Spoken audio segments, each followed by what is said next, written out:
Assalamualaikum warahmatullahi wabarakatuh.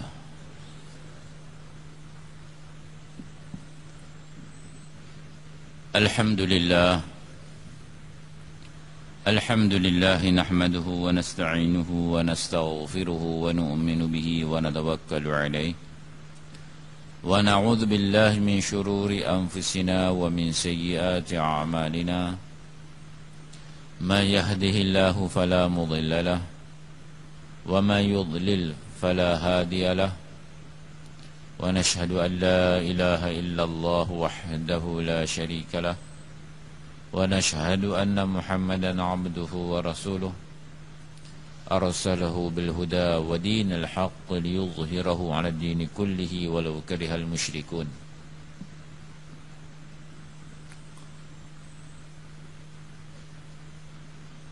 قال الله سبحانه وتعالى والذين جاهدوا فينا لنهدينهم سبلنا وإن الله لمع المحسنين.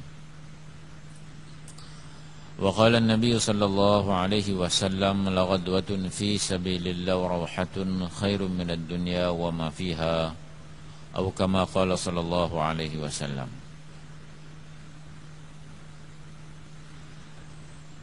Alhamdulillah, segala syukur dan puji hanya bagi Allah Subhanahu wa ta'ala, pencipta sekalian alam. Berapa banyak alam yang ada, penciptanya hanya satu, Allah Subhanahu wa ta'ala yang Maha Esa. Tidak ada sekutu bagi Allah Subhanahu wa ta'ala dalam mencipta sekalian alam ini. Tidak ada pembantu bagi Allah Subhanahu wa ta'ala dalam melaksanakan segala kerja. Allah Subhanahu wa ta'ala dengan kudratnya mencipta segala-galanya. Semua benda, semua perkara yang kita nampak, yang kita tak nampak, semua makhluk Allah Subhanahu wa ta'ala, semua ciptaan Allah Subhanahu wa ta'ala berhajat kepada Allah Subhanahu wa ta'ala. Langit bumi yang kita nampak, apa yang ada di antaranya, penciptanya ialah Allah Subhanahu wa ta'ala. Khalaqas samawati wal arda wa ma bainahuma. Dia, yakni Allah Subhanahu, dialah yang mencipta langit dan bumi dan apa yang ada di antara keduanya. Innallaha lahu mulkus samawati wal ard. Sesungguhnya hanya bagi Allah kerajaan langit dan kerajaan bumi.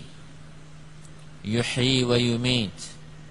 Dialah yang menghidupkan, dialah yang mematikan.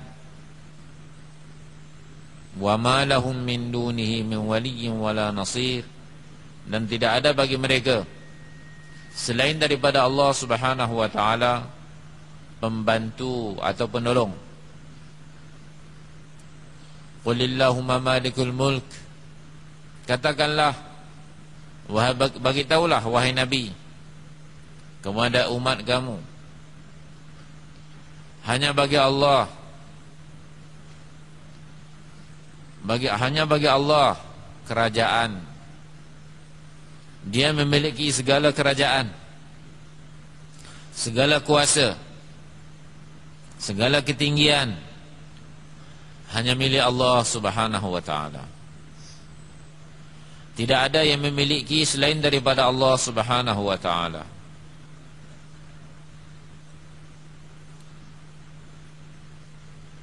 Dan sekalian makhluk ini berhajat pada Allah, Allahus Samad. Semua makhluk berhajat pada Allah Subhanahu wa ta'ala, sedangkan Allah Subhanahu wa ta'ala tidak berhajat kepada sesiapa pun. Allah tidak berhajat kepada para malaikat. Allah tidak berhajat kepada manusia. Allah tidak berhajat kepada jin. Allah tidak berhajat kepada sesiapa pun. Sedangkan semua makhluk berhajat pada Allah Subhanahu wa taala. Iblis dan syaitan pun berhajat pada Allah Subhanahu wa taala. Manusia, malaikat pun berhajat pada Allah Subhanahu wa taala. Nabi-nabi, rasul-rasul pun berhajat pada Allah Subhanahu wa taala. Haiwan-haiwan pun berhajat pada Allah Subhanahu wa taala. Tidak ada mana-mana makhluk yang terlepas daripada hajat mereka kepada Allah Subhanahu wa taala. Wallahu ghani wa antumul fuqara. Allah kaya, kamu miskin, kamu fakir. Kamu berhajat pada Allah Subhanahu wa taala. Tidak bergerak sebutir pasir pun melainkan dengan kehendak Allah Subhanahu wa taala. Tidak bergoyang sehelai daun pun melainkan dengan kehendak daripada Allah Subhanahu wa taala. Apa yang Allah kehendaki sahaja akan berlaku. Apa yang Allah tidak kehendaki pasti tidak akan berlaku. Masya Allahu kana wa ma lam yasha' lam yakun. Apa yang Allah kehendaki pasti ianya akan berlaku. Dan apa yang Allah tidak kehendaki pasti tidak akan berlaku.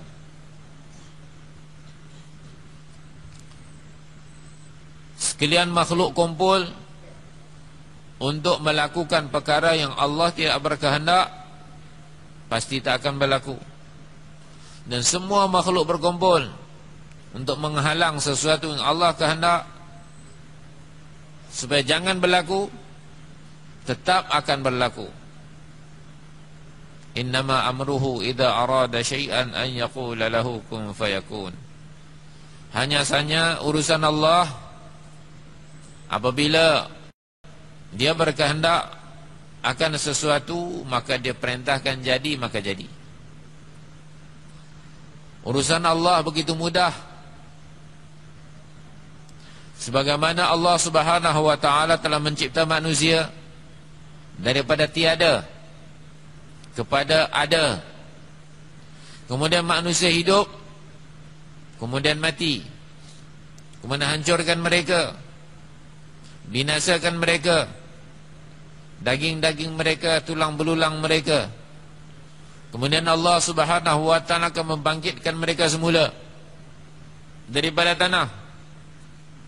Minha khalaqnakum wa fiha nu'idukum wa minha nukhrijukum taratan ukhra.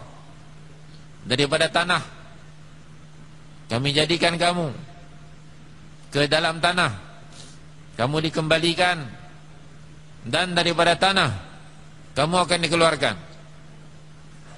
Sebagaimana mudah bagi Allah Subhanahu wa taala untuk menghidupkan yang telah mati, dan tidak ada bezanya bagi Allah Subhanahu wa taala untuk mewujudkan benda yang tak pernah ada.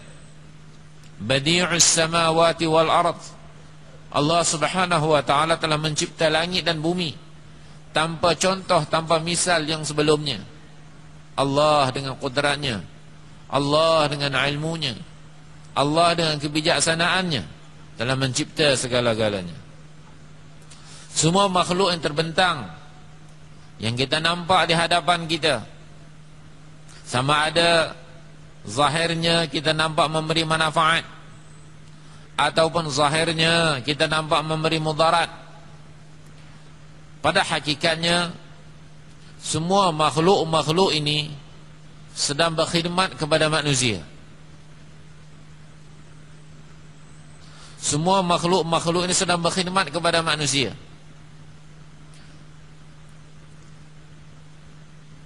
Ad-dunya khuliqat lakum wa antum khuliqtum lil akhirah. Dunia dicipta untuk kamu dan kamu dicipta untuk akhirat. Semua makhluk ini Allah Subhanahu wa taala telah tundukkan untuk berkhidmat kepada manusia. Matahari yang terbit setiap pagi dan terbenam untuk berkhidmat kepada manusia, untuk memberi cahaya kepada manusia. Allah tidak berhajat untuk memberi cahaya kepada manusia. Allah tidak berhajat kepada matahari. Tanpa matahari, Allah Subhanahu wa ta'ala berkuasa untuk beri cahaya. Allah Subhanahu wa ta'ala telah cipta matahari, dan Allah Subhanahu wa ta'ala meletakkan kesan cahaya di dalamnya. Matahari untuk menyinari alam ini berhajat kepada perintah Allah. Allah Subhanahu wa ta'ala untuk menyinari alam ini tidak berhajat kepada matahari. Allah telah perintahkan matahari untuk berkhidmat kepada manusia. Allah perintahkan bulan untuk berkhidmat kepada manusia.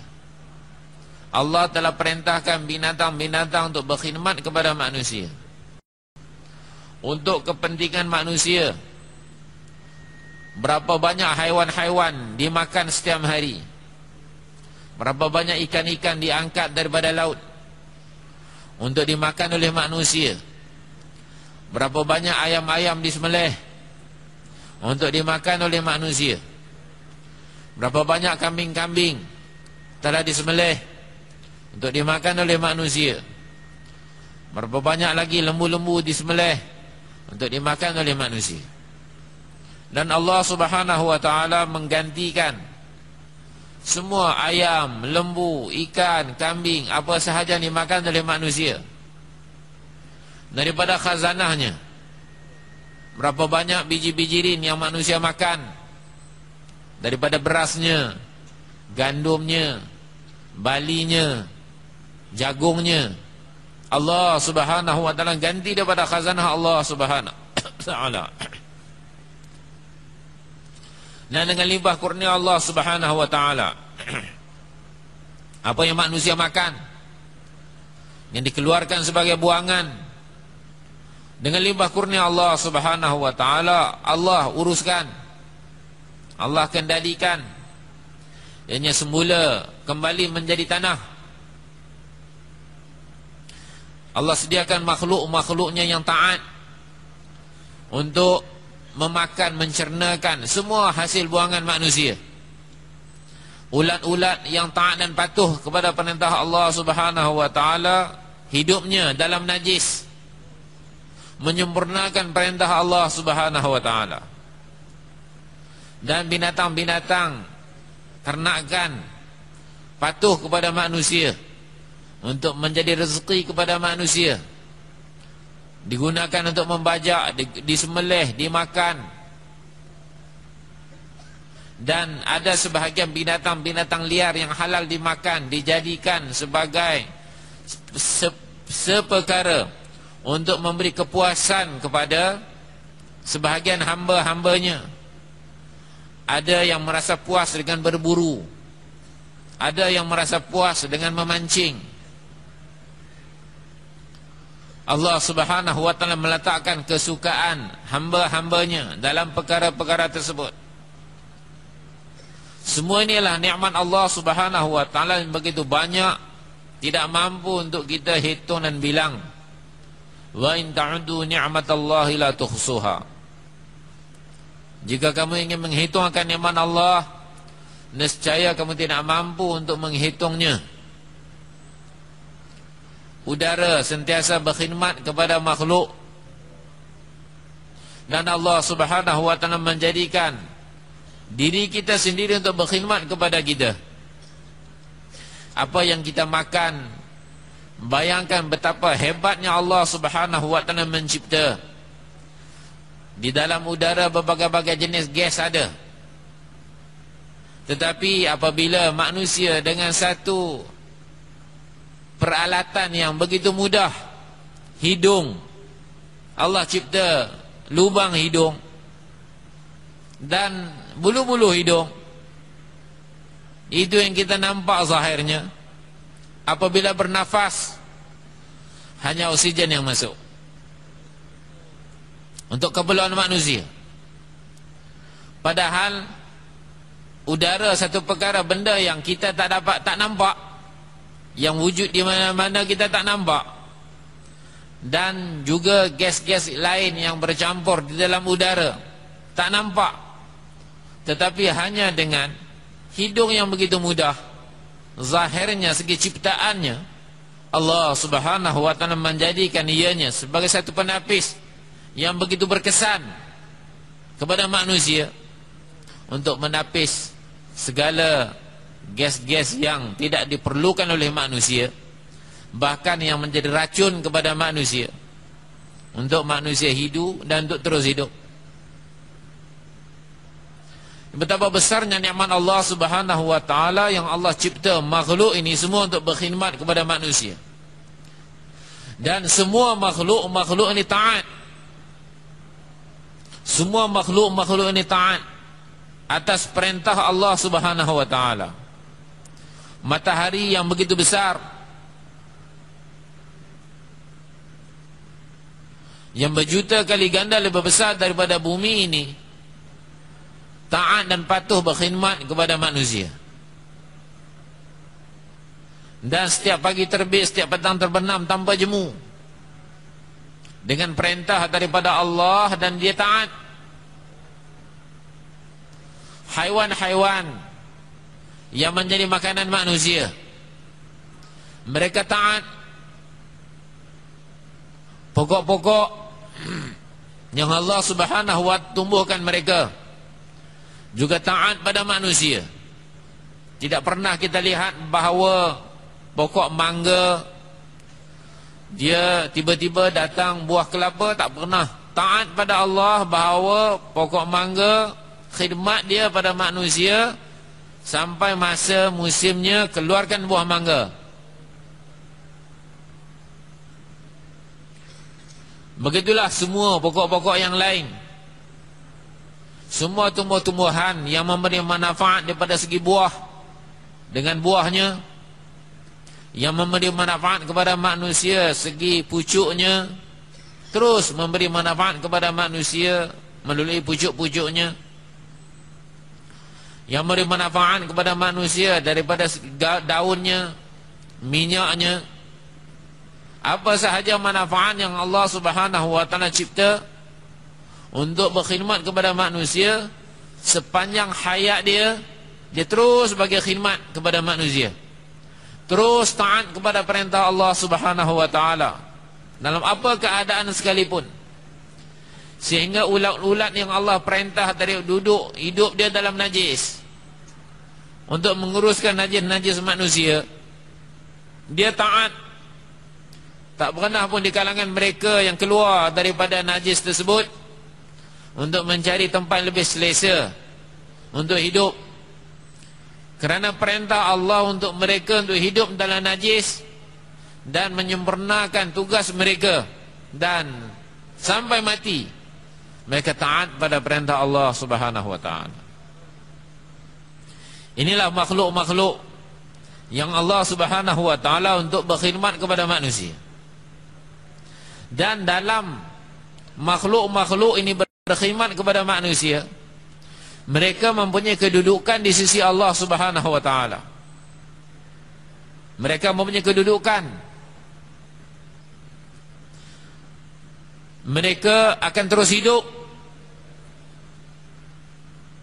Mereka akan terus membesar.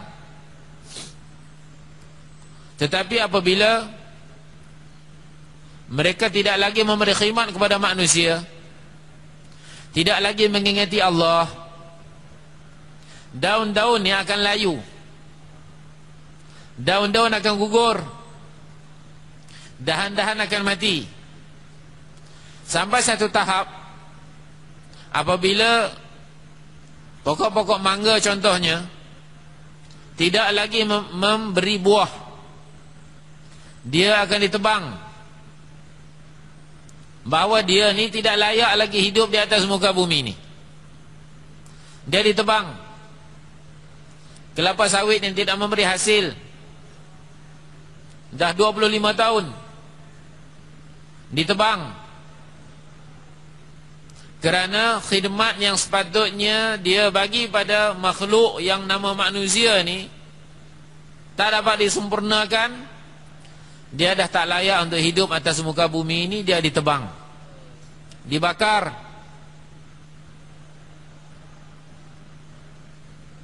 apabila makhluk ini tidak lagi berkhidmat kepada manusia, dia akan dihapuskan daripada dunia.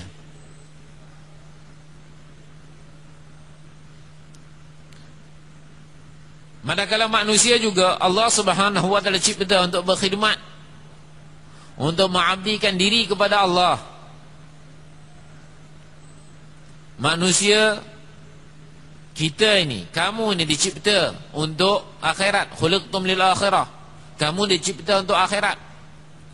Dan manusia ini Allah Subhanahu wa taala telah terangkan maksud mereka di dalam Al-Quran. Wa ma khalaqatul jinna wal insa illa liya'budun. Tidaklah aku jadikan jin dan manusia melainkan untuk mengabdikan diri kepada aku, yakni untuk beribadat, ai liya'rifuni, untuk kenal aku, untuk kenal Allah Subhanahu wa taala. Kenal dalam arti kata meyakini sifat-sifat Allah Subhanahu wa taala.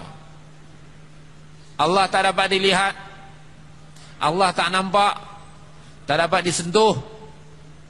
Untuk kenal Allah Subhanahu wa taala, ayat, tanda-tanda kebesaran, keagungan Allah Subhanahu wa taala. Inna fi ikhtilafil laili wan nahar, sesungguhnya dalam perubahan siang dan malam, ini tanda kebesaran Allah Subhanahu wa taala. Kerana yang menjadikan ini hanya Allah. Tulijul laila fil nahar wa tulijul nahara fil lail, ini kerja Allah Subhanahu wa taala. Yang memasukkan malam dalam siang, siang dalam malam, kerja Allah Subhanahu wa taala. Engkaulah yang memasukkan malam dalam siang, dan engkaulah memasukkan siang dalam malam. Wa tukhrijul hayya minal mayyit wa tukhrijul mayyita minal hayy. Engkaulah yang mengeluarkan yang hidup dari yang mati dari yang hidup. Ini semua kerja Allah Subhanahu wa taala.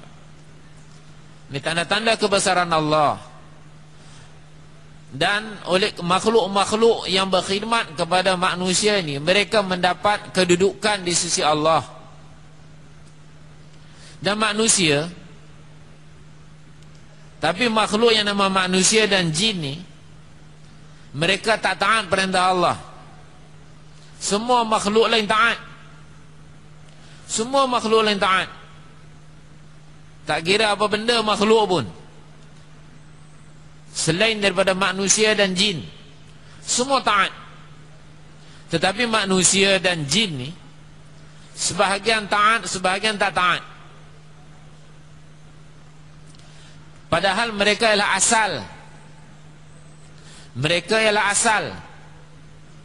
Kerana selagi ada di atas muka bumi ini manusia yang ucap Allah, Allah, selagi itulah Allah akan kekalkan semua nizam alam ni. Matahari terbit terbenam, bulan terbit terbenam, angin bertiup, pokok tumbuh, sungai mengalir, laut bergelora, ikan-ikan ada, binatang ternakan ada, binatang buas ada. Selagi ada manusia yang ucap Allah, yang kenal Allah, yang sebut nama Allah. Tetapi apabila sampai satu masa tidak ada lagi di atas muka bumi ini manusia yang ucap Allah, tidak ada lagi manusia yang kenal Allah, Allah akan hancurkan sekalian alam ini. Matahari yang sebesar-besarnya, galaksi yang sebesar-besarnya, dunia ini, semua Allah akan hancurkan. Semua Allah akan binasakan. Sangkakala akan ditiup, matahari akan hilang cahayanya, idza syamsu kuwirat, dan bintang-bintang akan berjatuhan, berguguran, wa idzan nujumun kadarat, semua akan berjatuhan, wa idzal jibalu suyirat, dan gunung-gunung akan tercabut, akan berterbangan, kal'ahnil manfush, seperti kapas yang dibusar, kapas yang digembur, digunakan satu alat seumpama busar panah, kapas digembur, berterbangan, kapas-kapas tadi dipetik,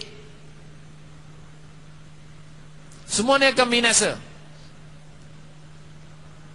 Wa idzal biharu sujirat, apabila laut akan menyala, laut, sumber air akan terbakar.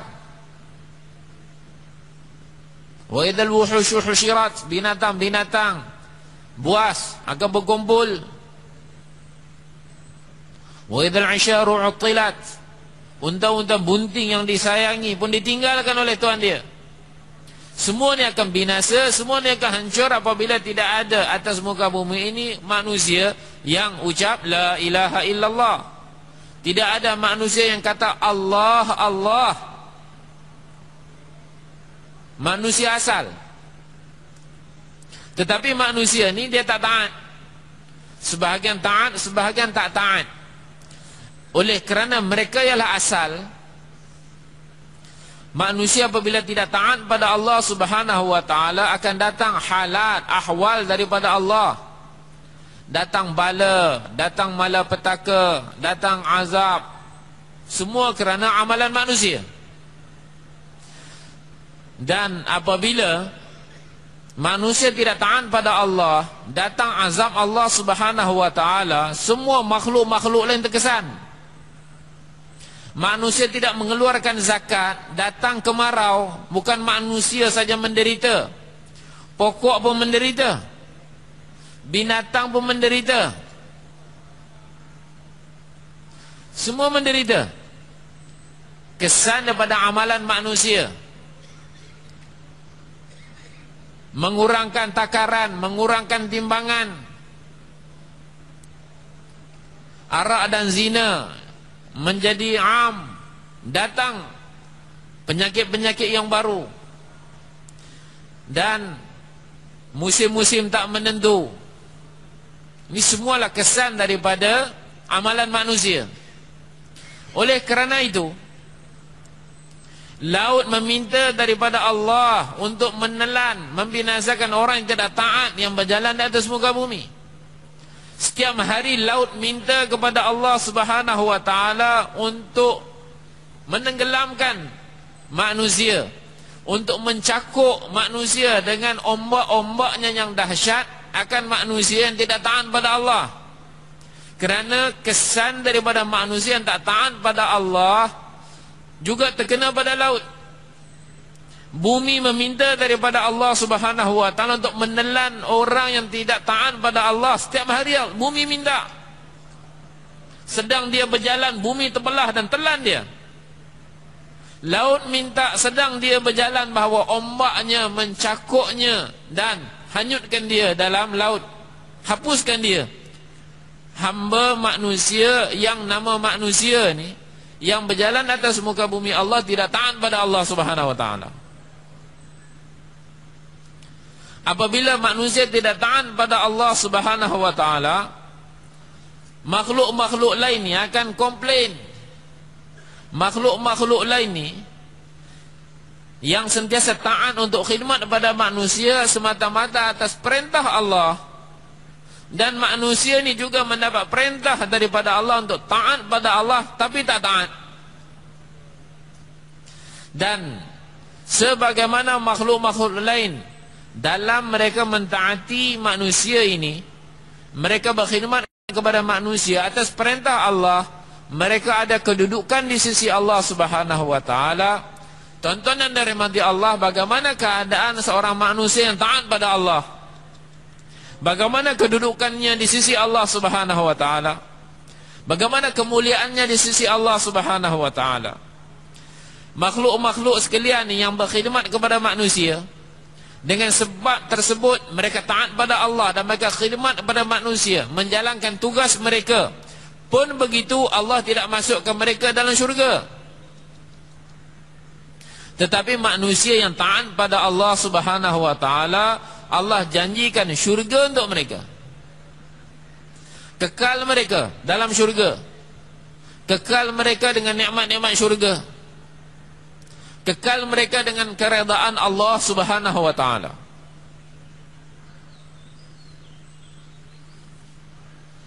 Dan untuk kejayaan manusia, untuk kebaikan manusia, jalan untuk manusia taat Apa benda yang manusia nak taat?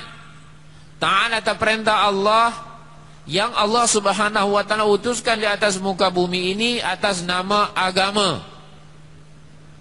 Agama ni ialah peraturan manusia yang ianya merangkumi segala perintah Allah yang berkaitan dengan manusia, sama ada perintah suruh untuk buat ataupun perintah suruh untuk tinggal. Perkara-perkara yang manusia disuruh buat dan perkara-perkara yang manusia disuruh tinggal. Apabila manusia mentaati akan perintah ini, perintah yang kena buat dan perintah yang diperintah untuk tinggal, dia berjaya. Di dunia dia berjaya, di akhirat dia berjaya. Tetapi sekiranya manusia meninggalkan perintah Allah, walaupun dia memiliki segala-galanya, dia ada kuasa macam Fir'aun sekalipun, dia akan binasa. Dia ada kekuasaan macam Namrud sekalipun, dia akan binasa. Kalau dia ada bangunan-bangunan yang hebat sebagaimana kaum 'Ad, kaum Samud pun, Allah akan binasakan dia. Kalau dia ada perniagaan sebagaimana kaum orang-orang Madian, kaum Nabi Syuaib alaihi salam pun, Allah akan binasakan dia. Kalau dia ada harta sebanyak Qarun sekalipun, Allah akan binasakan dia. Kalau dia ada ladang-ladang sehebat kaum Sabak pun, Allah akan binasakan dia. Kalau dia ada kekuatan tubuh badan macam kaum 'Ad pun, Allah akan binasakan dia. Kalau dia ada segi bahasa kesusastraan yang tinggi, keketuaan yang hebat macam orang Quraisy, dan bahasa mereka Arab yang penuh dengan ketinggian, penuh dengan balaghahnya, fasahahnya pun, Allah akan binasakan apabila tidak ada agama dalam kehidupan mereka. Telah lalu umat-umat yang terdahulu yang mereka mempunyai segala-galanya, yang kita anggap kalau kita dapat hari ini kita akan berjaya, akan selesai masalah kita. Umat-umat terdahulu Allah dah ceritakan di dalam Al-Quran, mereka telah memiliki perkara-perkara tersebut, tapi masih lagi gagal, masih lagi Allah binasakan mereka. Yang berjaya hanya Nabi-Nabi dan Rasul-Rasul, dan mereka yang mengikut Nabi dan mengikut Rasul. Inilah sunnatullah, inilah peraturan Allah sampai hari kiamat. Manusia ni untuk berjaya kena bawa agama. Apabila manusia bawa agama, pasti dia berjaya. Walaupun Sumayyah radhiyallahu anha, hamba abdi, mati dalam penyiksaan. Yasir, suami dia radhiyallahu anhu, mati dalam penyiksaan. Ammar, anak dia, terpaksa menuturkan kalimah kufur untuk selamat daripada siksaan orang-orang Quraisy. Tapi Allah Subhanahu wa taala telah menurunkan ayat menyatakan keteguhan hatinya terhadap iman. Wa qalbuhu mutmainnun bil iman, hatinya tetap dengan iman walaupun dia lafazkan kalimah kufur, kerana tidak tahan dengan deraan, siksaan yang menimpanya daripada orang Quraisy. Bilal radhiyallahu anhu, dia disiksa, diikat tali di tengkuk, dibagi kepada budak-budak untuk main, sebagaimana anak-anak kucing dipermainkan, manusia dipermainkan macam tu. Ini semua keadaan-keadaan yang berlaku apabila manusia usaha dalam mentaati perintah Allah Subhanahu wa taala, untuk beriman dengan Allah Subhanahu wa taala. Allah beri kejayaan kepada mereka. Bilal, Allah beri kejayaan kepadanya, dan begitu hebat kejayaannya sehingga apabila Nabi bermi'raj, Nabi dengar bunyi jalan Bilal radhiyallahu anhu di depan dia. Begitu hebat kemuliaan yang Allah kurniakan kepada mereka. Dan sebahagian mereka bahawa dengan kata-kata mereka, cakap-cakap mereka, Allah Subhanahu wa ta'ala turunkan Al-Quran sebagaimana cakap-cakap dan kehendak mereka. Allah Ta'ala beri kemuliaan kepada mereka. Di dunia Allah beri kemuliaan, di akhirat Allah beri kemuliaan, kerana mereka ambil agama. Walaupun sebahagian daripada mereka tidak mampu untuk menyempurnakan apa-apa hajat kehidupan mereka di atas muka bumi ini, tetapi Allah telah elankan kejayaan mereka, keredaannya terhadap mereka. Tuan-tuan yang dirahmati Allah Subhanahu wa ta'ala, bahawa sekiranya manusia ingin berjaya di mana-mana zaman sekalipun, perlu ambil agama. Dan agama ini datang dengan nabi-nabi dan rasul-rasul diutuskan dengan satu kerja, satu usaha. Bagaimana hanya dengan cara nabi-nabi dan rasul-rasul usaha, agama akan datang secara sempurna dalam kehidupan manusia. 124,000 orang nabi-nabi dan rasul-rasul. Ada rasul-rasul mereka mendakwahkan umat mereka, kaum mereka, yakni kepada siapa sahaja yang mereka diutuskan, kepada Allah Subhanahu wa ta'ala. Dan semua nabi-nabi tersebut menyeru umat mereka, kaum mereka, keluarga mereka atas skop yang Allah Subhanahu wa ta'ala utuskan mereka dengan satu cara. Satu cara. Walaupun Daud alaihi salam raja, tapi cara dia menyeru manusia kepada Allah satu je. Walaupun Yusuf alaihi salam dia raja, tapi cara dia menyeru manusia kepada Allah sama je dengan Nabi Muhammad sallallahu alaihi wasallam. Ataupun Nabi Isa alaihi salam, sama je. Yaitu semua nabi-nabi dan rasul-rasul memperkenalkan kehebatan, keagungan, kekuasaan Allah kepada makhluk, menceritakan kebesaran Allah kepada makhluk, menerangkan bahawa Allah berkuasa, makhluk tak berkuasa. Allah boleh buat segala-galanya, makhluk tak boleh buat apa-apa.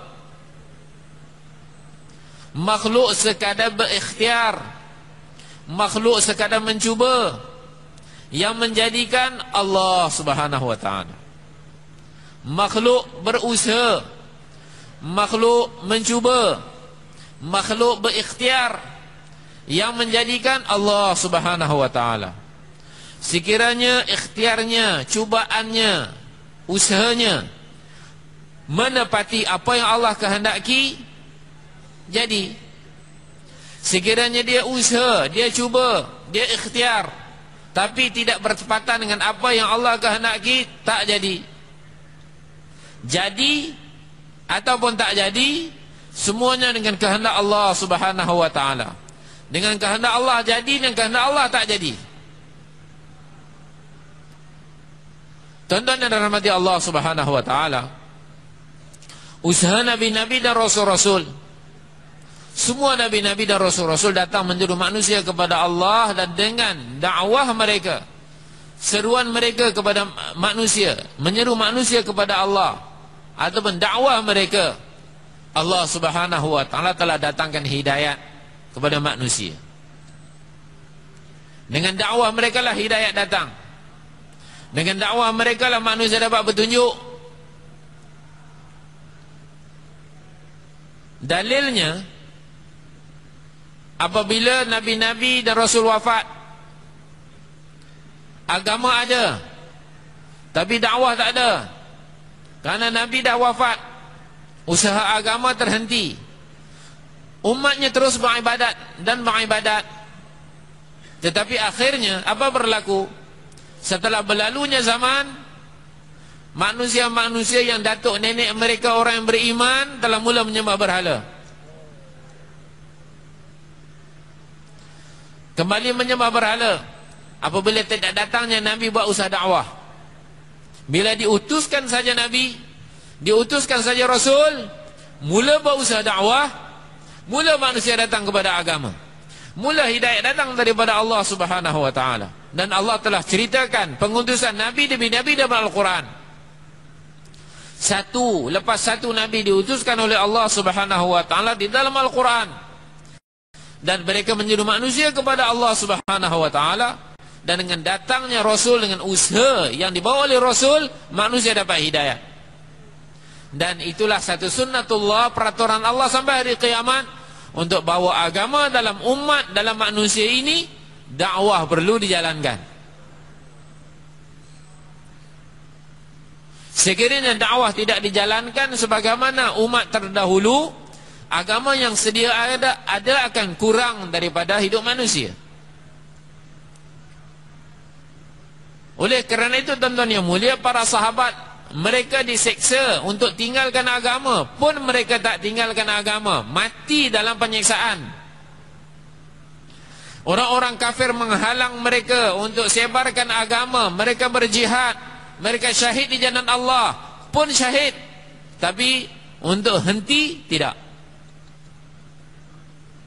Tetapi tuan-tuan yang mulia, oleh kerana umat ini tidak usaha atas agama, tidak usah atas agama, manusia, umat ini tidak tahu nilai iman.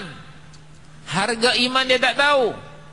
Oleh kerana itu timbul isu murtad.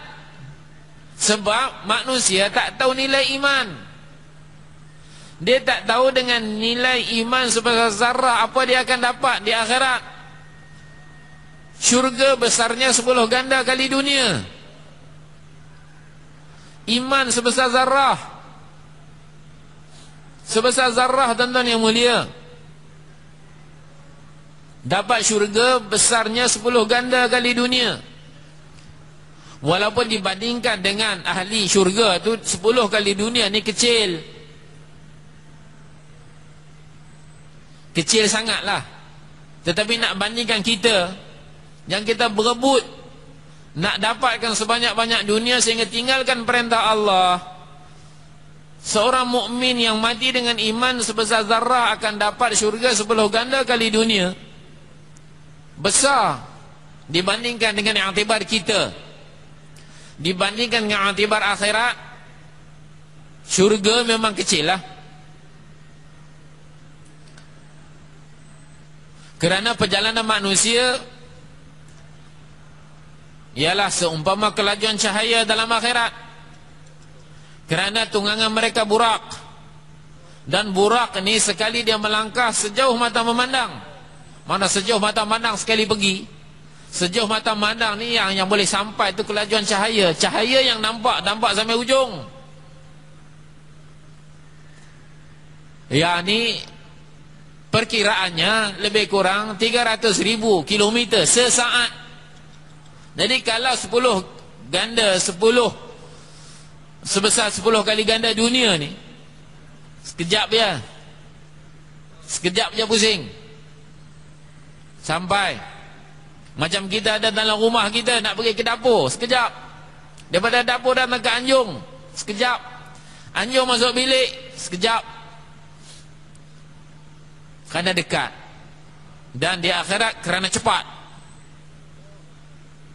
Kehebatan yang Allah bagi pada manusia.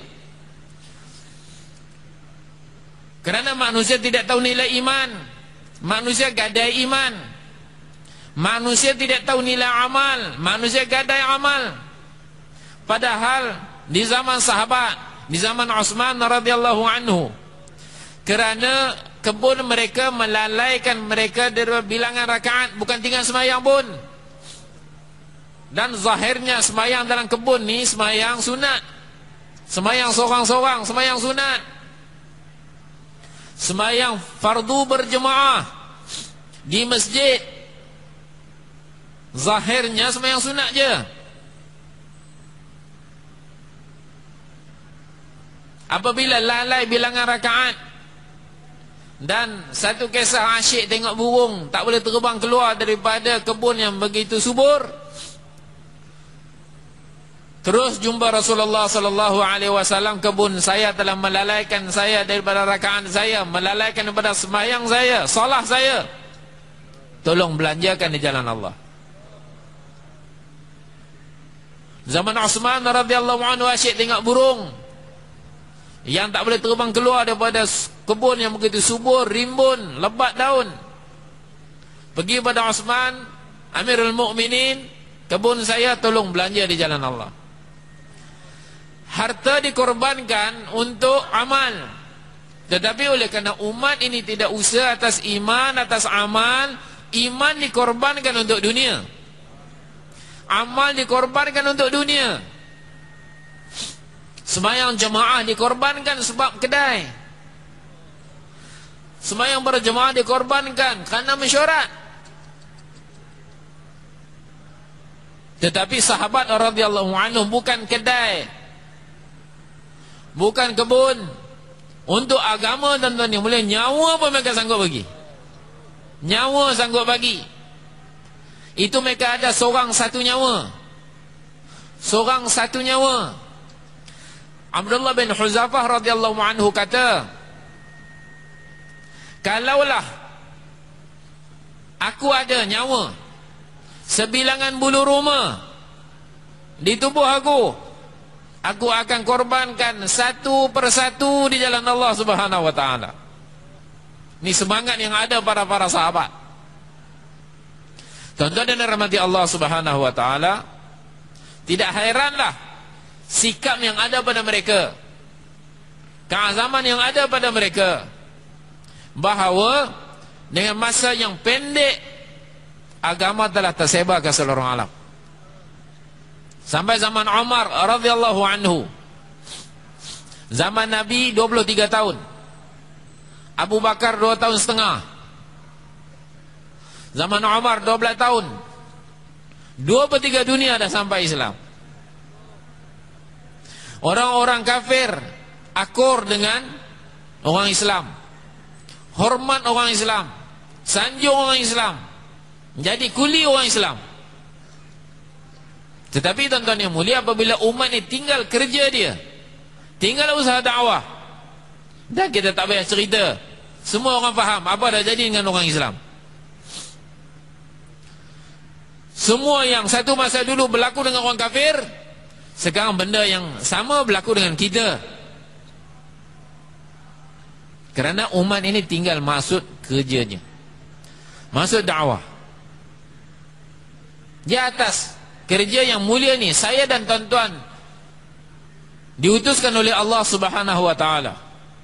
Atas maksud dan usaha ini, kita umat ini dipilih jadi umat baginda Muhammad sallallahu alaihi wasallam.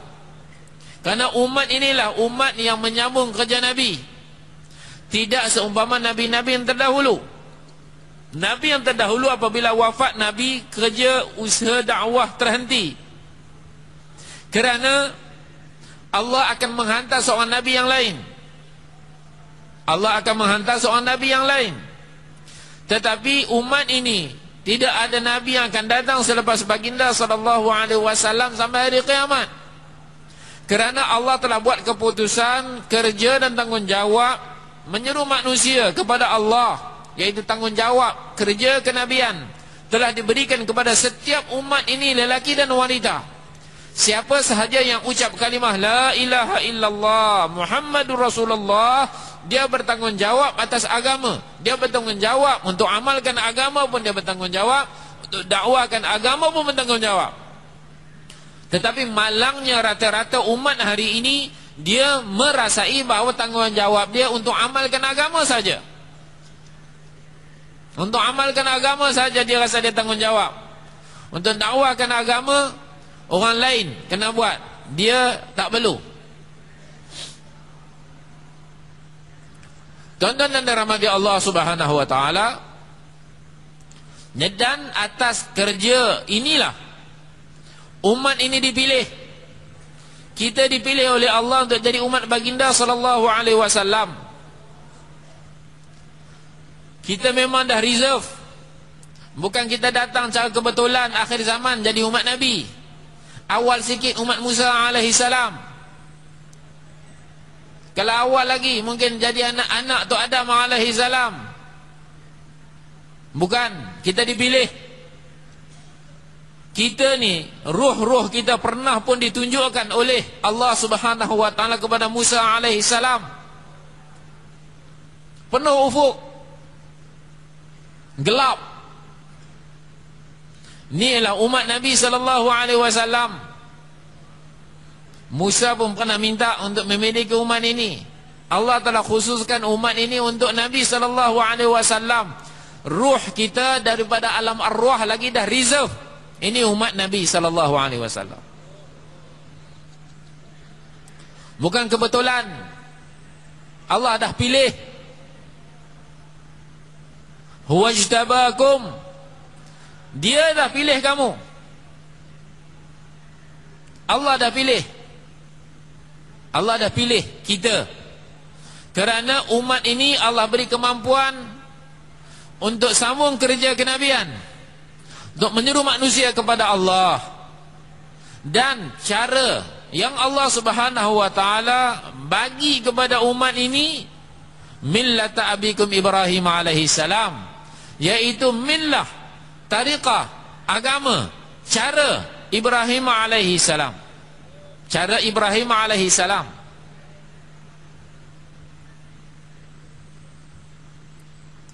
Inna Ibrahim kana ummatan qanitan lillahi hanifa.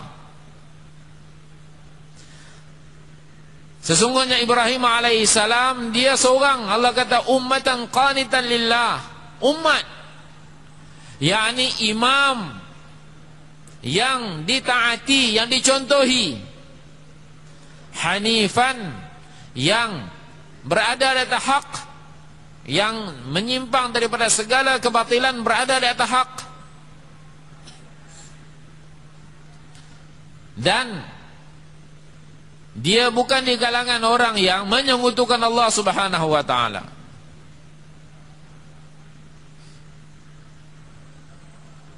Kemudian Allah Subhanahu wa taala mewahykan kepada baginda sallallahu alaihi wasallam, "Tsumma wahayna ilaika an ittabi' millata Ibrahim hanifa."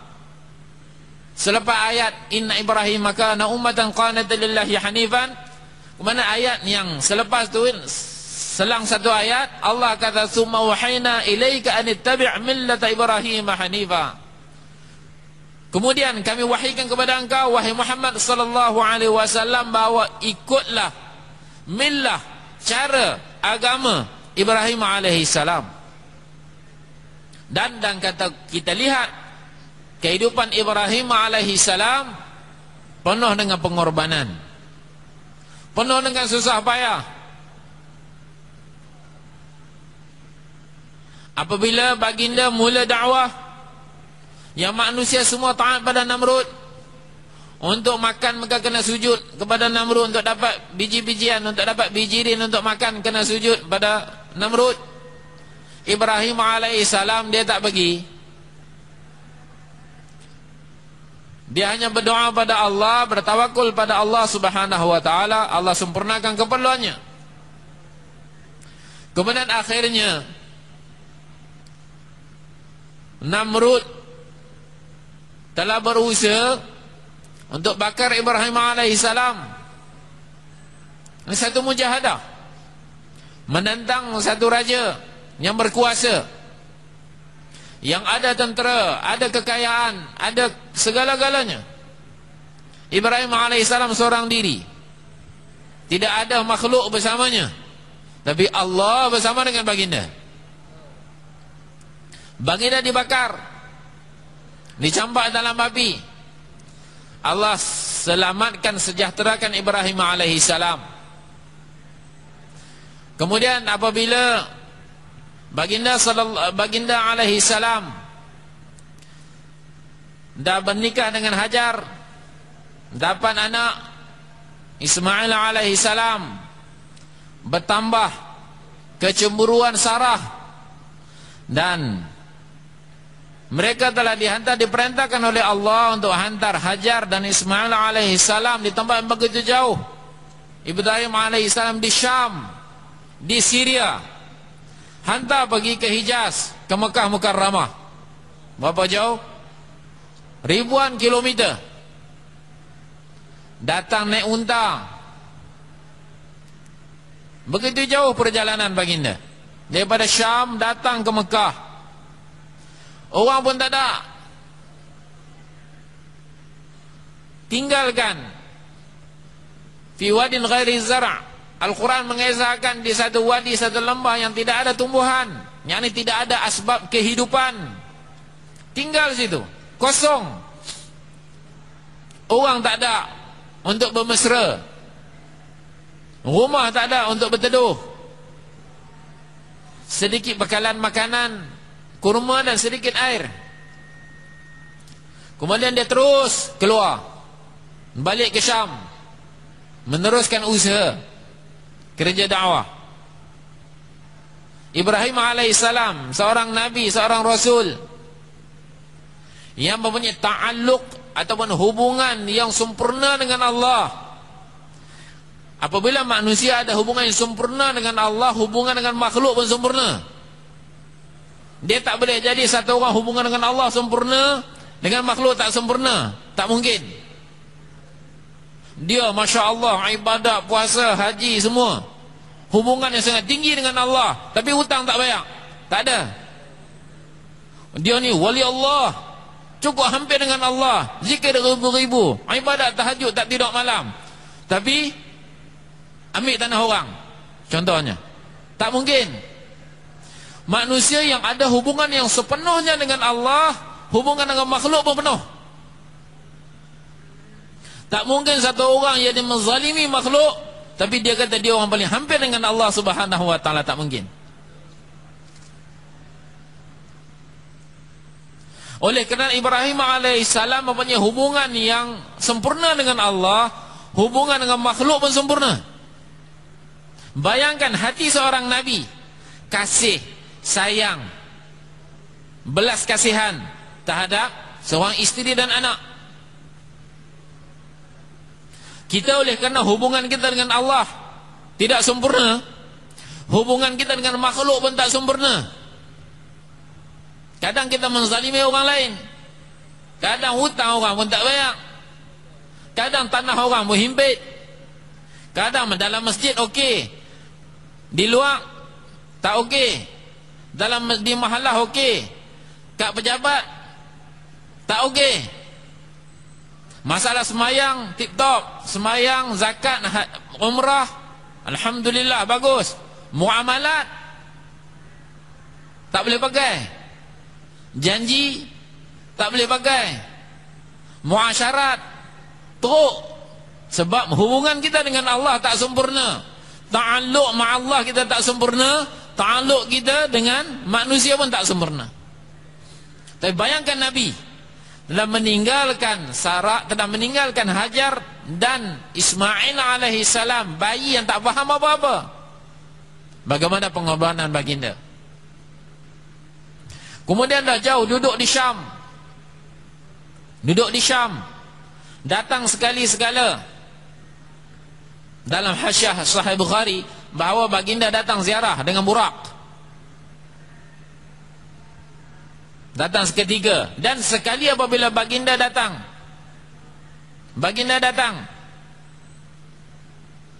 bahawa Allah tak benarkan turun atas bumi pun. Jumpa atas unta aja, seorang duduk atas unta, Hajar duduk kat bawah bercakap.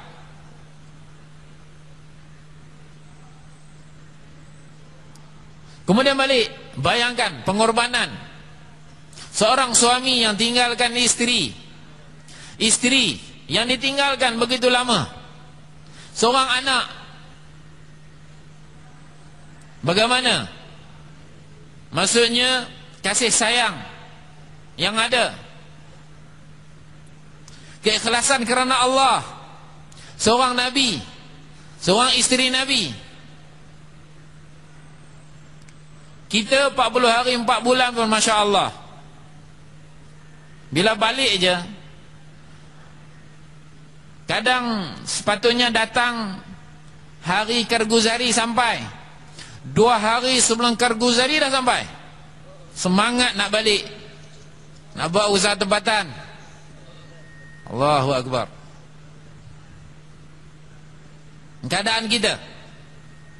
Tetapi tuan-tuan yang mulia, dengan keadaan tersebut, balik lagi ke Syam, buat usaha. Susah payah untuk agama.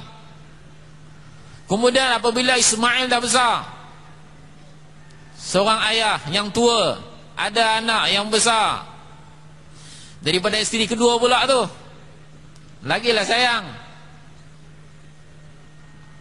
Allah perintahkan untuk sembelih pula. Buat sembelih. Allah telah terima pengorbanan Ibrahim alaihi salam. Inilah kehidupan baginda, dipenuhi dengan mujahadah dan susah payah. Dan atas jalan yang sama, tuan-tuan yang mulia, Allah Subhanahu wa taala telah perintahkan baginda sallallahu alaihi wasallam, dan Allah telah perintahkan kita untuk ikut cara Ibrahim alaihi salam, cara baginda sallallahu alaihi wasallam. Cara pengorbanan Nabi sallallahu alaihi wasallam ialah cara pengorbanan Ibrahim alaihi salam. Sehingga apabila datang tetamu Nabi sallallahu alaihi wasallam, Nabi hantar orang balik rumah, tanya ada apa-apa untuk makan. Ke-99 rumah Nabi semua datang balik bagi tahu apa pun tak ada. Apa pun tak ada. Padahal Nabi telah beri nafkah kepada mereka setahun cukup. Dan semua dibelanjakan di jalan Allah Subhanahu wa taala. Dan untuk rezeki esoknya, yang ada hari ini selesaikan hari ini, yang esok tawakul pada Allah Subhanahu wa taala. Ada makan, tak ada sabar. Susah payah para sahabat radhiyallahu anhum. Tetapi dengan sebab mujahadah mereka untuk agama, Allah telah memberi keberkatan dalam rezeki mereka. 7 biji tamar boleh makan puluhan orang. Dan tamar yang 7 biji sampai melimpah saprah, penuh. Anak kambing dengan sedikit gandum yang dikisar, dibuat roti, dimasak lauk. 1,400 orang Khandak makan rumah Jabir radhiyallahu anhu, tak habis. Kemudian mereka juga makan rumah Abu Talhah radhiyallahu anhu, bapa tiri Anas radhiyallahu anhu. 1,400 orang, tak habis makan. Penuh makanan. Setalam makanan, makan ratusan orang, tak habis-habis. Allah bagi keberkatan kepada mereka, tuan-tuan yang mulia. Tetapi oleh kerana kita tidak korban untuk agama, kita tak susah payah untuk agama, keberkatan tidak ada pada kita. Kita kerja sebulan, belanja sehari habis. Orang dulu okey juga, cash pagi makan pagi. Kita cash sebulan makan sehari, habis. Sebab tidak ada keberkatan. Itu bukan ada 1 orang, 5 orang kerja dalam rumah, tak cukup juga. Sebab kita tidak letakkan diri kita pada maksud, iaitu kerja kenabian, kerja dakwah, menyeru manusia kepada Allah. Dan apabila pengorbanan telah dibuat oleh Ibrahim alaihissalam, Allah Subhanahu wa taala telah luaskan kawasan kenabian daripada Syam sampai ke Burma. Begitu jauh, tuan-tuan yang mulia. Kemudian Nabi SAW atas berkat doa Ibrahim alaihissalam, kenabian untuk seluruh alam sampai hari kiamat. Dan saya dan tuan-tuanlah umat baginda SAW. Kita bukan untuk satu negeri, bukan untuk satu negara, kita untuk alam seluruhnya. Depan kita umat seluruhnya. Tanggungjawab kita untuk umat seluruhnya sampai hari kiamat. Jadi tuan-tuan dirahmati Allah, Masya Allah, tuan-tuan orang lama di sini, pengorbanan itu perlu dibuat. Lagi dan lagi pengorbanan perlu dibuat. Dan pengorbanan sebenarnya kita tidak boleh kata asyik-asyik saya aja korban. Memang begitu pengorbanan dia. Untuk kita bagi contoh, kambing yang sama disembelih, kambing yang sama dilapah, kambing yang sama dibelah perut, kami yang sama dicincang, dipotong, buat ketul-ketul. Kami yang sama dimasak. Barulah kami yang sama dapat bagi manfaat kepada umat ini untuk makan. Kalau kami yang pertama kata, Aku dah kena sembelih, sudahlah, aku dah korban dah. Nak lapah orang lain, lapah kambing lain. Kami yang kena lapah pula kata aku dah korban dah belah perut kambing lain lah. Semua kambing tu tak boleh makan, semua haram. Satu kambing yang dia kena sembelih, sembelih tu dah halal lah, tapi rebus dengan perut-perut dalam tu sekali buat gulai, tak boleh makan juga, haram gulai tu. Sebab masak dengan taik sekali. Kulit bulu okey lagi, tak ada masalah. Taik duduk dalam perut tu. Sebab dia kata dia dah korban dah, sembelih dah. Orang lain pula korban. Kemudian yang lapah kulit saja, lapah kulit mati kambing pun haram sebab tak sembelih. Mati sebab kena lapah. Hak belah perut tu pun mati juga, belah perut, tak boleh makan juga, haram, tak sembelih. Kemudian yang kena hak belah perut kata nak cincang, takkan aku tak kena cincang. Hak lain lah pula, kambing lain pula kena cincang, pun haram juga. Mati tak sembelih, mati kena cincang. Kemudian bila masak, adakah tuan-tuan sanggup makan? Umat tak dapat manfaat. Sebab korban ni kita kata asyik-asyik aku je korban. Jadi tuan-tuan yang mulia, kami yang sama disembelih, kami yang sama dilapah, kami yang sama dibelah perut, kami sama dicincang, kami sama dimasak. Jadi kita makan, Masya Allah, kita makan sedap. Setiap kali kita mesyuarat, Masya Allah, kita makan kambing. Sebab kami yang sama dikorbankan. Jadi tuan-tuan yang sama kena korban. Bila tuan-tuan orang lama-lama, orang tanggungjawab, syura, korban, korban, korban, umat akan dapat manfaat. Sebagaimana kami yang sama dikorbankan, semua manusia boleh makan, semua orang boleh makan, halal. Begitulah kalau tuan-tuan korban dan korban dan korban, manusia akan dapat manfaat. Orang-orang yang baru datang di belakang, mereka pun akan terus berkorban, melihat orang tanggungjawab dia berkorban, orang-orang yang fikirnya berkorban, orang yang baru-baru datang terus akan maju ke depan, tuan-tuan yang mulia. Sahabat-sahabat Nabi SAW, sahabat mengadu bahawa mereka lapar, mereka ikat perut kat batu, mereka angkat tunjuk kat Nabi, ni batu ikat kat perut. Nabi angkat 2 batu kat perut. Nabi dia lebih. Datang daripada Aisyah radhiyallahu anha, 2 bulan 3 anak bulan kami nampak rumah Nabi tak berasap. Nanti 2 bulan berturut-turut rumah Nabi tak berasap, tak nak masak apa-apa, tak ada apa nak masak, minum air, makan buah tamar. Ini keadaan rumah baginda sallallahu alaihi wasallam. Ya, Nabi telah korban sepenuh-penuhnya. Nabi telah kosongkan rumah dia. Umar bin Abdul Aziz telah orang tanya, rumah tuan ni kosong, tak ada apa pun tak ada, kosong. Dia kata sebab saya kosongkan rumah saya lah, rumah orang lain ada benda semua. Hari ni kita telah penuhkan rumah kita, rumah orang lain semua kosong, tak ada apa. Jadi tuan-tuan dirahmati Allah Subhanahu wa taala, dalam masanya ijtima' betul-betul depan mata kita. Ijtima' betul-betul depan mata kita. Jadilah masanya untuk kita gembar-gemburkan, Masya Allah, umat ini, untuk kita gemburkan tanah-tanah hati mereka, supaya hati-hati mereka dah gembur. Dan apabila datang saja benih, datang hujan, tuan-tuan, kita tabur benih, datang saya hujan, ijtima' yang umpama hujan, tuan-tuan yang mulia, semua benih-benih itu akan cambah. Dan semua adalah pengorbanan fikir daripada tuan-tuan. Bagaimana kita dapat jumpa setiap orang lelaki balik di mahallah kita, sebelum ijtima' ni kita jumpa mereka, sediakan mereka, keluarkan mereka di jalan Allah Subhanahu wa taala 4 bulan, 40 hari, 3 hari paling kurang sebelum mereka datang ijtima'. Sekurang-kurangnya mereka faham apa yang dibayankan. Dia tanggungjawab, tuan-tuan. Tuan-tuanlah kena korban. Tuan-tuanlah yang datang, Masya Allah, mesyuarat. Tuan-tuan yang balik fikir. Tuan-tuanlah yang nak keluar. Tuan-tuanlah nak jumpa. Bagaimana kambing tadi, tuan-tuan yang mulia. Semua tuan-tuan kena buat. Insya Allah umat akan dapat manfaat. Kalau setiap daripada kita yang ada ni kita azam, insya Allah kita akan terus korban demi korban, korban demi korban.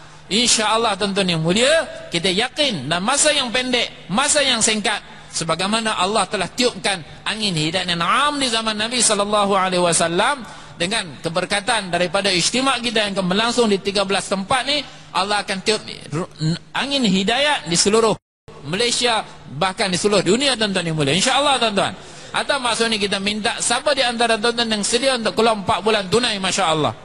Bagi nama sekarang, masya-Allah. Masya-Allah tuan. Tuan sebut nama tuan-tuan, masa tuan-tuan segera, masya-Allah.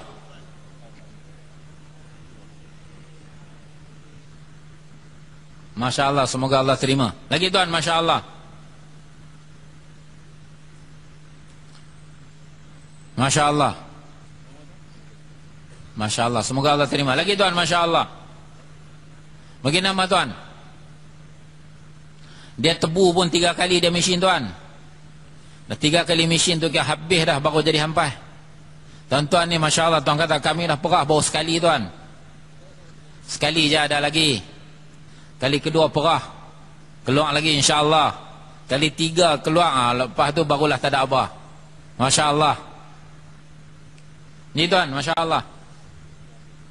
Semoga Allah terima. Lagi tuan, masya-Allah. Lagi tuan, masya-Allah. Di jalan Allah Subhanahu wa taala. Masya-Allah. Semua orang-orang yang syahid di jalan Allah di akhirat nanti mereka akan minta daripada Allah untuk balik ke dunia. Dan nak balik itu bukan ada apa-apa mereka minta, mereka balik itu supaya mereka dihidupkan dan disyahidkan, dihidupkan, disyahidkan, dihidupkan, disyahidkan. Masya-Allah, Nabi ulang 3 kali dan satu riwayat yang lain 7 kali Nabi kata. Dihidupkan, disyahidkan, dihidupkan, disyahidkan, dihidupkan, disyahidkan. Masya-Allah. Semoga Allah terima. Lagi tuan, masya-Allah. Kita keluar di jalan Allah, niat, masya-Allah. Semoga Allah terima semoga Allah terima, masya-Allah. Lagi tuan, semoga Allah terima kesyahidan kita di jalan Allah. Tapi Allah akan terima siapa yang Allah nak terima. Masya-Allah. Masya-Allah. Di mana kita dikebumikan daripada sana akan satu mahligai daripada mutiara tanpa sambung sampai ke rumah kita, masya-Allah.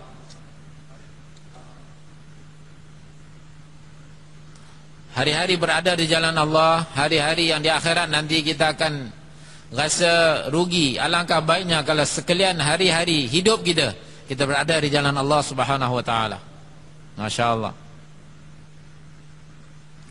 Seketika di jalan Allah lebih baik daripada beribadat bersama keluarga 1000 tahun tuan. Yang antara kata-kata Umar radhiyallahu an, amalan-amalan akan digandakan.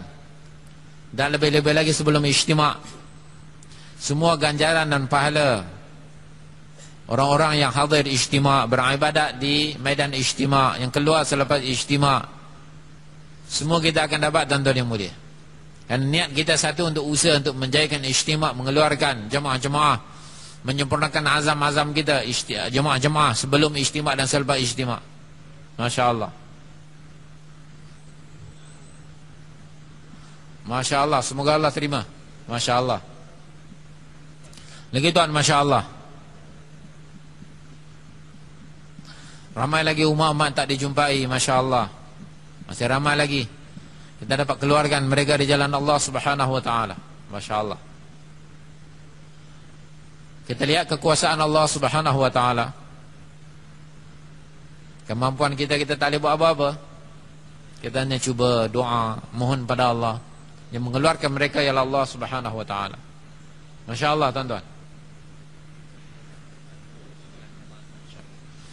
Semua tuan-tuan ada azam insya-Allah. Balik kita usaha sungguh-sungguh, kita keluarkan jemaah-jemaah dan kita bentuk jemaah 10 hari untuk kita bergerak dalam halqah-halqah kita. Boleh tuan-tuan insya-Allah. Subhanallah bihamdihi, subhanakallah bihamdika, asyhadu an la ilaha illa anta, astaghfiruka wa atubu ilaik.